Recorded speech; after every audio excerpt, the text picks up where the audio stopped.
I was halfway down the street when I realized I'd left the little wrench in her doorway. The kind of wrench you barely notice until it's missing. I paused, tugging at the strap of my backpack. The air smelled faintly of rain on asphalt, and I could hear a faint hum from the street lights overhead.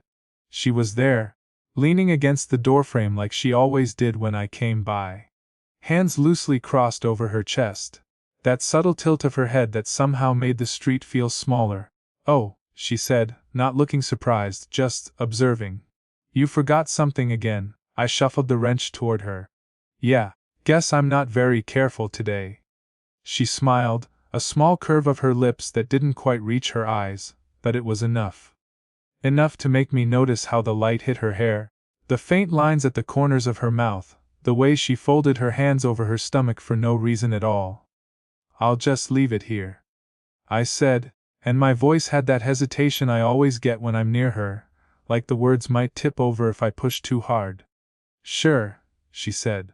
She reached out and took it from me, her fingers brushing mine for a fraction of a second. I blinked.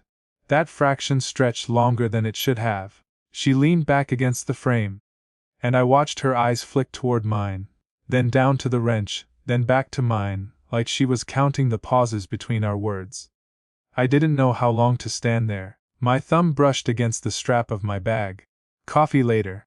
she asked suddenly, almost like a thought half formed, and I wasn't sure if it was for me or if she was talking to herself. I nodded too quickly, then tried to recover. "Sure. The usual." She laughed, quiet, a little forced maybe, but it made the street feel warmer for a second. "The usual," she said. And I noticed her glance at the door again, the one she'd meant to fix last week but hadn't. I liked that about her. The quiet imperfection. The way she didn't try too hard to make things perfect for me, or anyone. The way she existed in the small corners of the day and I got to watch. I started to step away, thinking I'd head to the cafe and wait for her. But the door clicked. She had locked it behind me. My stomach did a little flip. I didn't know if it was a joke or a habit, or something else entirely. "Don't get lost," she called, not looking at me directly, but smiling just the same. Her voice caught in that strange way, like she'd said too much but not enough. I walked on, wrench still in hand, and my mind kept pausing on that click, the lock, the soft shadow of her smile. My phone buzzed in my pocket, a text from someone else I hadn't sent, just typed and left there. I didn't open it. Couldn't. By the time I reached the cafe, I was imagining her at the door, hands still folded, waiting, like she knew I'd come back anyway. I ordered a coffee I didn't finish, my eyes flicking to the door every other second. And then my phone buzzed again. A message from her this time. "Forgot to tell you something, come by after work." I stared at it, my fingers hovering above the screen. The street outside the cafe window looked ordinary, but everything in it felt smaller, tighter, like it had been waiting for this exact moment. I didn't answer right away. I just held the phone, and for the first time all day, I felt like I wasn't exactly alone. The cafe smelled faintly of toasted bread and old paperbacks, her kind of place, the kind of place that made you linger without noticing the minutes. She slid into the seat across from me, tucking her scarf neatly around her neck. "Thanks for coming," she said. Not the kind of thanks that fills the room, just a small nod, like she wasn't sure if she meant it, or if she'd always meant it. I shrugged, feeling my own words come out in fragments. "It's nothing." She stirred her tea slowly, eyes tracing the rim of the cup. "I don't usually talk to anyone about it." Her voice was soft, but steady. I tilted my head. "About what?" She paused, like she was weighing whether I was worth the pause. "My divorce." It wasn't messy, just quiet, too quiet sometimes. I nodded, though I didn't know what to say. Instead, I traced a finger along the condensation of my glass, watching the water bead slide down. The quiet between us was heavier than any words. "I imagine it's different for you," she said. "Being 20, everything feels temporary." Her eyes flicked up at mine, a question hidden there. I swallowed. "Yeah. Temporary mostly." But I didn't say mostly what. Mostly like this, sitting across from someone I shouldn't feel this aware of. Mostly like the evenings I spent typing messages I never sent, imagining conversations that never happened. We talked about the bookstore then. About the books that got left on the wrong shelves, the customers who never came back, the quiet moments when the shop was empty. I found myself laughing softly at one of her observations, and she did too, just the edges of a smile, and I caught the warmth in her hands as they rested on the table. I wanted to reach across, but I didn't. Instead, I cleaned the rim of my cup with a napkin, my fingers brushing hers by accident, or maybe not. She didn't move away, she didn't pull back. That made the air between us thicken, filled with a language neither of us spoke. "You're different from the others," she said suddenly, almost a whisper, like she'd caught herself. I looked down, hiding the heat rising in my chest. "How do you mean?" She didn't answer right away, just tilted her head, watched me, and in that silence, I felt like someone finally noticed the small, invisible parts of me. The unfinished sentences, the paused thoughts, the hands I always fidgeted with when no one was looking. When it was time to leave, she stood, brushing her hair back. "Watch the step," she said, and her hand lingered on my arm for just a second too long. My stomach did that odd flutter again, like it had a life of its own. I didn't speak, I just nodded, pretending to check the strap on my bag. But my eyes followed her as she moved toward the door. Her soft glance over her shoulder stayed with me longer than it should have. I don't know why that moment stayed with me. Maybe because it felt like someone finally saw me. The next evening, I found myself back at the bookstore, pretending to browse while really watching her straighten a stack of novels. She had a scarf draped loosely around her shoulders, the same one from yesterday, and her movements, careful, deliberate, made the room feel smaller, warmer, almost too close. I cleared my throat. "Hey, I brought that wrench back." She looked up, eyes flicking over mine. "Thanks." Her voice was neutral, but I could feel the pause after it like a weight pressing down.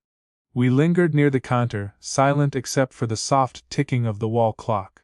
I fiddled with the wrench in my hand, turning it over again and again. She glanced at it, then back at me, her fingers brushing the edge of a book, as if that could steady her. "I wasn't sure if you'd come by," she said finally. I shrugged. "I wanted to."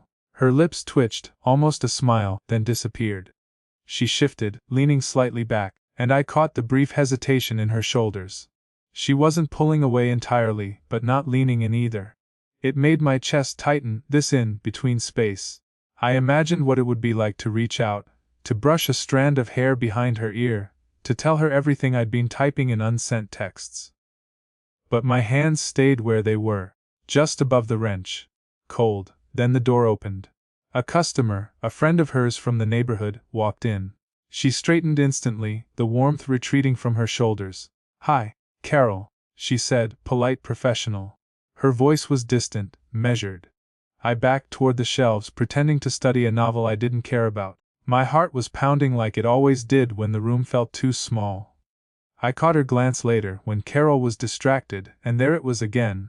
Something unsaid, something fragile hanging in the air between us. We drifted toward the back of the shop, moving books from one shelf to another.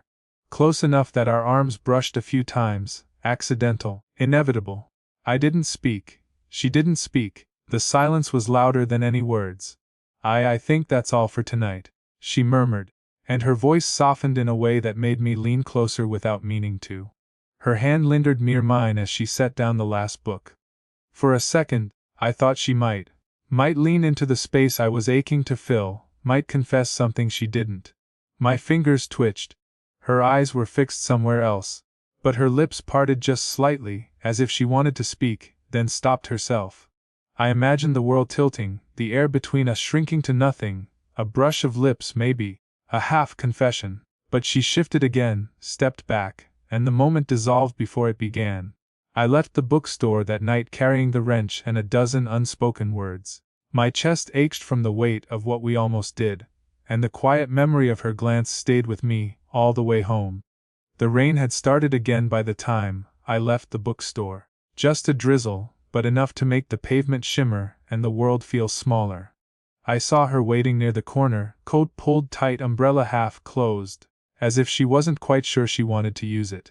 "Hey," I said, tucking my hands in my pockets. She nodded, not smiling, but her eyes held that same weight I'd been tracing for days. "Walk?" she asked. We moved together along the wet sidewalk, careful to avoid puddles. My fingers brushed the strap of my bag, and hers briefly flicked against my arm when she adjusted her umbrella. Just that little contact sent a pulse through me that I could neither hide nor name. "I saw someone at the cafe today," she said finally, voice quiet. "An old friend." I didn't expect to feel anything. I waited. Didn't ask what. Didn't move. Just walked a step behind, listening. "Not jealous," she said, quickly. "I just don't like feeling unsteady. Not with you." I paused, letting a gap stretch between us. The space felt fragile, like glass ready to crack. "I don't want to make things harder," I said. My voice trailed off. She laughed softly, almost to herself, a little bitter. "Maybe it's already too hard." We reached the bench outside the little park near her building. Wet leaves clung to the edges, dripping slowly onto the stones. She sat first, careful, then gestured for me to sit too. We didn't, not immediately. Just lingered there, watching the rain blur the streetlights. She started, then stopped. Her fingers traced a line in the wet wood of the bench. "I think about it, sometimes. About what it would mean, being close." I swallowed, my stomach twisting in a way I wasn't ready to analyze. "I think about it too," I admitted, quiet. Not the full truth, not everything, just enough to let her know I was there. Her eyes flicked to mine. Long pause, then she looked down, voice softer. "But I have a life, a routine, rules, even if I don't follow them." I nodded, heart hammering in silence. "I know." The bench soaked through our coats. The rain picked up, tapping on her umbrella, filling the quiet space between words. I wanted to reach for her hand, wanted to close the distance entirely, but I didn't. Just a shift closer, just a breath shared, and it was already too much. She looked at me then, finally, and there was something raw there. Something that felt like almost truth, almost confession. Her lips parted as if she might speak, maybe even tell me the part of herself she didn't show anyone else. The moment stretched, fragile and electric. And then she asked, without really asking, "Do you want this as much as I do?" The next week, I stopped by the bookstore and she wasn't there. Not at the counter, not in the stacks, not anywhere. A note tacked to the bulletin board, handwritten in her careful script, "Back in a few days. Sorry for the mess." I wandered through the aisles, my hands brushing spines I'd never opened, as if moving through the store could fill the space she left behind. The wrench was still on the counter from the week before. I stared at it, remembered the rain, the bench, her almost confession, and the weight in my chest made my fingers twitch. The next day I came back. Still nothing. The usual scent of coffee and paper seemed muted, hollow. A regular customer mentioned she'd gone to visit her son. She rarely talked about him. That detail should have been simple, but it felt like a door closing quietly. I tried to text her. My fingers hovered over the keyboard for 10 minutes before I deleted the message. "Hey, just checking in." Too simple, too heavy. By midweek, I stopped going altogether. My routine didn't collapse, but it felt like the music of my days had gone flat. I imagined her sitting in the shop, laughing at a story I'd never hear, touching a book the way her hands always did when she thought no one was watching. I imagined her with someone else. Her son, a friend, someone I didn't exist to, and the thought hit me harder than I expected. Then one evening, my phone buzzed, a message from her. I froze, heart in my throat. "Sorry, things complicated. I need some space." I stared at the words. My thumb hovered over the reply button. I wanted to say something, anything, but I didn't. Didn't know what to say that wasn't a lie, that didn't make me sound smaller than I felt. The days stretched. I walked past the bookstore on my way to work, stopped outside, and then kept moving. Every time expecting to see her at the door, her scarf draped over her shoulders like she hadn't moved a step. But she wasn't there. I tried imagining why she pulled away. Divorce, a son, age, responsibility, my own 20-something heart beating too fast for someone so carefully measured. It was confusing, and I felt both distant and closer than ever to her. Emotional whiplash, I think they call it. I wrote a message to her that never left my phone. "I don't know what to do with this with us." And then I deleted it. I didn't feel heartbroken, I felt paused, like life forgot to finish the sentence. The bookstore remained open. The lights stayed on. The wrench sat where I had left it. And I just waited, not knowing if I was waiting for her, or for something that could never arrive. It was late afternoon when I saw her through the fogged window of the bookstore. She was stacking new arrivals, sleeves rolled up, hair loosely pinned back. The wrench still lay on the counter.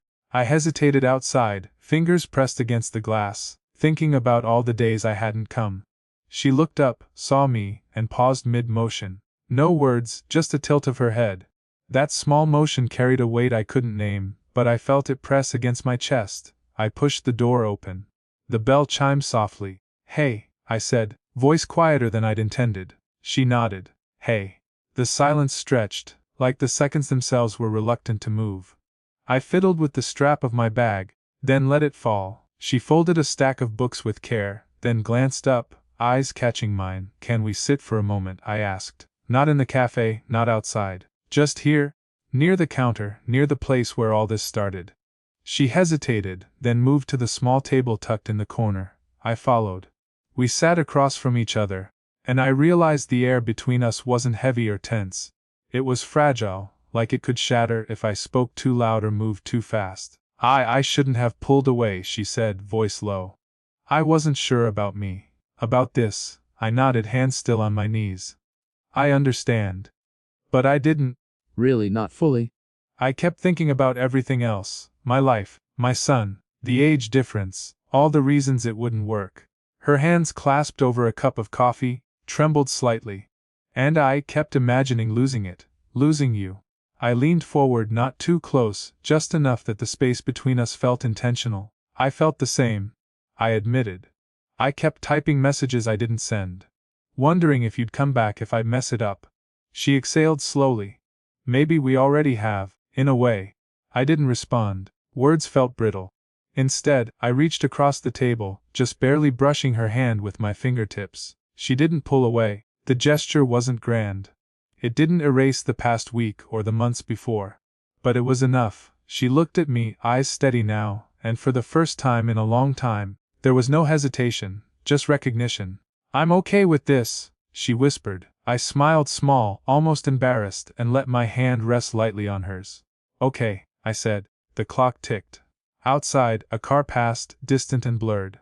The wrench still sat on the counter untouched, and we sat there, two people leaning towards something they didn't have a name for yet, letting the quiet be enough. No promises, no declarations. Just a shared pause, a soft connection that spoke louder than any words could.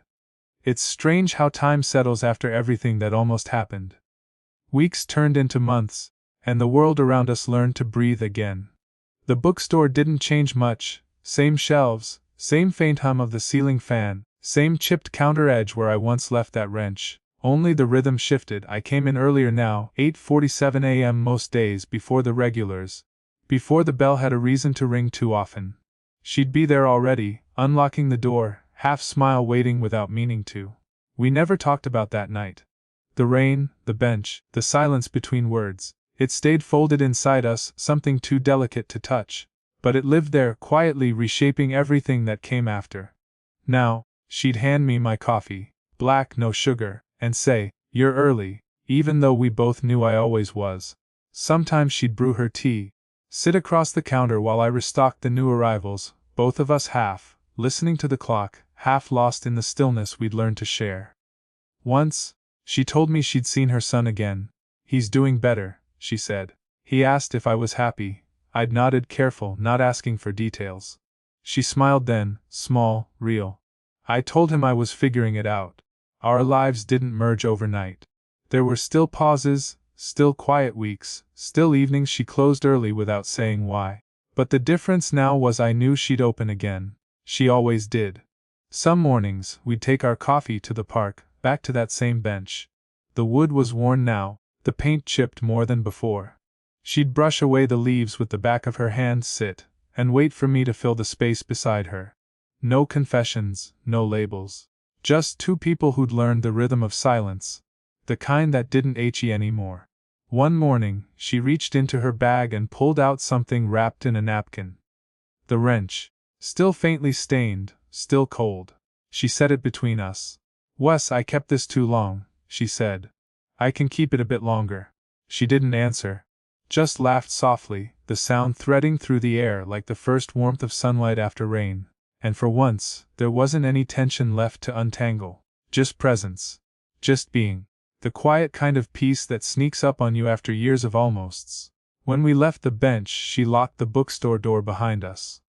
Not to shut me out this time, but to walk with me down the street, side by side. I don't know if this was love, exactly. It was something steadier, quieter, something that stayed. She glanced over, catching my half-smile, and said, "You always forget something." "Maybe on purpose," I said, and she just nodded, like she understood the language beneath the words.